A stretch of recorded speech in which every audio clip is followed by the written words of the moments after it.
Hello అందరికీ. నిన్న మనం హెయిర్ ఆయిలింగ్ మిస్టేక్స్ గురించి అయితే మాట్లాడుకున్నాం కదా. ఈరోజు మనం హెయిర్ ఆయిలింగ్ అనేది పర్ఫెక్ట్గా ఎలా చేసుకోవాలి, ఎలా చేసుకుంటే మనకి హెయిర్ ఫాల్ అనేది చాలా తగ్గుతుంది అనేది అయితే మీకు ఈ వీడియోలో అయితే చూపిస్తాను. ఫస్ట్ అయితే మీరు ఏ ఆయిల్ అయితే యూస్ చేస్తున్నారో దాన్ని ఒక బౌల్లోకి అయితే తీసుకోండి. దాన్ని మీరు కొంచెం వేడి చేసుకొని గోరువెచ్చగా అప్లై చేసుకున్నా ఓకే, లేదు అంత టైం లేదు అంటే నార్మల్గా అయినా పర్వాలేదు. కానీ వీక్లీ వన్స్ అయితే ఖచ్చితంగా కొంచెం గోరువెచ్చగా ఉన్న ఆయిల్ని అయితే అప్లై చేసుకోండి, చాలా బెనిఫిట్స్ అయితే ఉంటుంది. సో మనం హెయిర్ ఆయిలింగ్ అనగానే మొత్తం హెయిర్కి ఆయిల్ చేస్తూ ఉంటాము స్కాల్ప్ని పక్కన పెట్టేసి. కానీ హెయిర్ ఆయిలింగ్ చేయాల్సింది మనం స్కాల్ప్కి.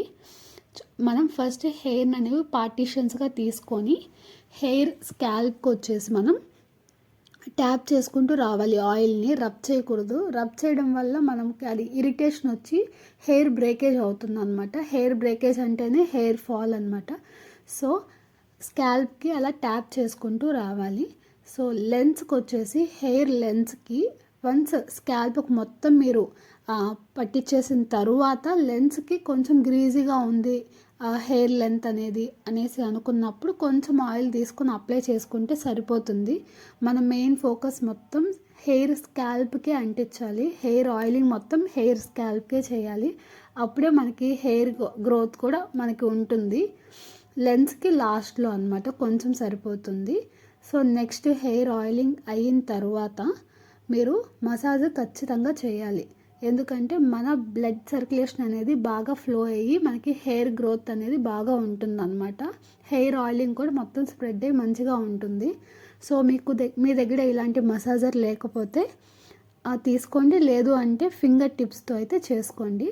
ఫింగర్ టిప్స్ అనగానే కొంతమంది నెయిల్స్ పెట్టేస్తారు. నెయిల్స్ అస్సలు పెట్టకూడదండి. నెయిల్స్ వల్ల చాలా బ్రేకేజ్ అవుతుంది, హెయిర్ అనేది డిస్టర్బ్ అవుతుంది. సో ఫింగర్ టిప్స్ చూడండి, నేను చూపిస్తున్నాను కదా, అలా అయితే చేయండి. దీన్ని మనం నార్మల్గా మసాజ్ చేయాలి, ఇన్వర్టల్ మసాజ్ కూడా చేసుకోవాలి. ఇన్వర్టల్ మసాజ్ అంటే ఏం లేదండి, హెయిర్ అంతా కొంచెం ముందుకు వేసేసి రివర్స్ మసాజ్ అయితే చేయాలి. చేసిన తర్వాత హెయిర్ని మొత్తం ఇలా కొప్పు కట్టేసుకోండి. హెయిర్ ఆయిలింగ్ తర్వాత మీరు దువ్వెన పెట్టారు అంటే హెయిర్ ఫాల్ అనేది ఇంకా పెరిగిపోతుంది. ఎందుకంటే ఆ టైంలో మనకి హెయిర్ అనేది చాలా వీక్గా ఉంటుంది. ఒక 30 మినిట్స్ అలా అయితే వదిలేయండి. నెక్స్ట్ వీడియోలో మీకు హెయిర్ షాంపూయింగ్ కరెక్ట్ వేలో ఎలా చేసుకోవాలి అనేది చూపిస్తాను. మీరు లాస్ట్ దాకా చూసారు అంటే మీకు యూస్ఫుల్ అయ్యే ఉంటుంది కదా ఈ వీడియో. మరిన్ని ఇన్ఫర్మేటివ్ వీడియోస్ కోసం నా ఛానల్ని సబ్స్క్రైబ్ అయితే చేసుకోండి.